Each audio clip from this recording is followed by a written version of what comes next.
ಎಲ್ಲರಿಗೂ ನಮಸ್ಕಾರ. ಈ ದಿನ ಚಿಕ್ಕಬಳ್ಳಾಪುರ ಜಿಲ್ಲೆಯ ಪಟ್ಟಣಹಳ್ಳಿ ಗ್ರಾಮದಲ್ಲಿ ವಿಕಸಿತ ಕೃಷಿ ಸಂಕಲ್ಪ ಅಭಿಯಾನ ಕಾರ್ಯಕ್ರಮವನ್ನು ನಾವು ಹಮ್ಮಿಕೊಂಡಿದ್ದೀವಿ. ವಿಜ್ಞಾನಿಗಳ ನಡೆ ರೈತರ ಕಡೆ ಎನ್ನುವ ಒಂದು ಕಾರ್ಯಕ್ರಮವನ್ನು ನಾವು ಮಾಡ್ತಾ ಇದ್ದೀವಿ. ಇದರ ಜೊತೆಗೆ ಕೃಷಿ ಇಲಾಖೆ, ತೋಟಗಾರಿಕಾ ಇಲಾಖೆ ಮತ್ತು ಹಲವಾರು ಸಂಘ ಸಂಸ್ಥೆಗಳ ಕಾರ್ಯಕ್ರಮಕ್ಕೆ ಒಂದು ಸಹಕಾರವನ್ನು ನೀಡ್ತಾ ಇದ್ದಾರೆ. ಈ ನಿಟ್ಟಿನಲ್ಲಿ ನಾವು ಕೆಲವೊಂದು ಮಾಹಿತಿನ ರೈತರಲ್ಲಿ ನಾವು ಕೇಳ್ತಾ ಹೋಗೋಣ. ಆ ಒಂದು ಮಾಹಿತಿನ ನಮ್ಮ ಸತೀಶ್ ಅವರು ರೈತರಿಗೆ ಕೇಳಬೇಕಂತ ನಾವು ಕೇಳ್ಕೊಳ್ತಾ ಇದ್ದೀವಿ. ಎಲ್ಲರಿಗೂ ನಮಸ್ಕಾರ.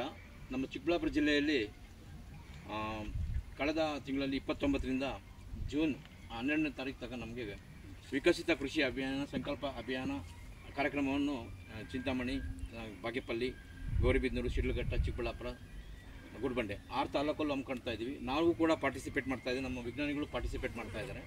ಈ ಉದ್ದೇಶ ಏನಂದರೆ ಕೃಷಿ ಇಲಾಖೆ ಎಲ್ಲ ಇಲಾಖೆಯ ಮಾಹಿತಿಯನ್ನು ರೈತರಿಗೆ ತಲುಪಿಸಬೇಕು ಅಂತೇಳಿ ಒಂದು ಉದ್ದೇಶದಿಂದ ನಾವು ಪ್ರತಿ ಗ್ರಾಮ ಪಂಚಾಯಿತಿಯಲ್ಲಿ ಪ್ರಗತಿಪರ ರೈತರು ಮತ್ತು ರೈತ ಮಹಿಳೆಯರಿಗೆ ಮಾಹಿತಿ ಕೊಡ್ತಾ ಇದ್ದೀವಿ. ಈ ದಿನ ನಿಮ್ಮೂರಲ್ಲೇ ಪಟ್ಟಣಹಳ್ಳಿ ಗ್ರಾಮದಲ್ಲಿ ಗ್ರಾಮ ಪಂಚಾಯಿತಿ ಸಭಾಂಗಣದಲ್ಲಿ ಕಾರ್ಯಕ್ರಮವನ್ನು ಹಮ್ಮಿಕೊಂಡಿದ್ದೀವಿ. ನಾವೇನು ಕೇಳ್ತೀವಿ ಅಂದರೆ ಈ ಕಾರ್ಯಕ್ರಮದಿಂದ ರೈತರಿಗೆ ಯಾವ ರೀತಿ ಬೆನಿಫಿಟ್ ಆಗ್ತಾ ಇದೆ, ನಿಮಗೂ ಯಾವ ರೀತಿ ಅನುಕೂಲ ಆಗ್ತಾ ಇದೆ ಅನ್ನೋದು ನಮ್ಮ ರೈತ ಬಾಂಧವರಿಗೆ ತಿಳಿಸ್ಬೇಕು ಅಂತೇಳಿ ನಾನು ಕೃಷಿ ಇಲಾಖೆ ಮತ್ತು ಕೃಷಿ ವಿಜ್ಞಾನ ಕೇಂದ್ರದಿಂದ ನಾನು ಕಳಕಳಿಯಾಗಿ ಕೇಳ್ಕೊತಾ ಇದ್ದೀನಿ. ಸರ್, ನೀವು ಲಾಸ್ಟ್ ಟೈಮ್ ಬಂದು ನಮ್ಮ ತೋಟಕ್ಕೆ ಬಂದು ನೀವು ನಮಗೆ ಒಂದು ಸ್ವಲ್ಪ ಡೆಮೋ ಕೊಟ್ಟಿದ್ವಿ. ಏನದು ಮೈಕ್ರೋ ನ್ಯೂಟ್ರಿಯೆಂಟ್ಸ್ ಆಗಲಿ, AMC ಆಗಲಿ, ಅದ್ರ ಬಗ್ಗೆ ರೈತರಿಗೆ ಮತ್ತು ಯಂಗ್ ಫಾರ್ಮರ್ಸ್ಗೆ ನಿಮ್ಮ ಕಡೆಯಿಂದ ಸಿಗುವಂಥ ಫೆಸಿಲಿಟೀಸು, ಗಿಡ ಪ್ಲ್ಯಾಂಟೇಷನ್ ಮಾಡೋದಕ್ಕೆ ಅದರಿಂದ ಬರೋ ಸಬ್ಸಿಡಿ, ಮತ್ತು ಇವ್ರಿಗೆ ಈಗ ಯಂಗ್ ಫಾರ್ಮರ್ಸ್ ಏನು ಲೇಟೆಸ್ಟ್ ಟೆಕ್ನಾಲಜೀಸ್ ಬರ್ತಿದೆಯೋ ಅದ್ರ ಬಗ್ಗೆ ಎಲ್ಲ ನೀವು ನಮಗೆ ಇನ್ಫಾರ್ಮೇಷನ್ ಕೊಡ್ತಿದ್ದೀರಾ.